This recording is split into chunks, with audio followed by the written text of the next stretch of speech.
carefully.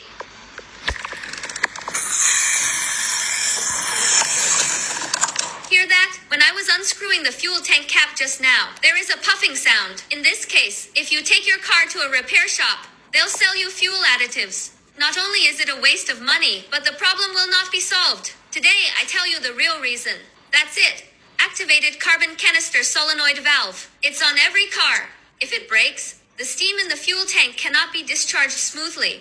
Therefore, when refueling, the refueling nozzle can easily trigger the anti-overflow function. When you start your car for the first time in the morning, you smell gasoline, or your car consumes a lot of fuel. In this case, buy a new one and replace it. The problem will be solved immediately. How about it? Isn't it very simple? Have you learned it? Follow me. There are thousands of car knowledge on the homepage.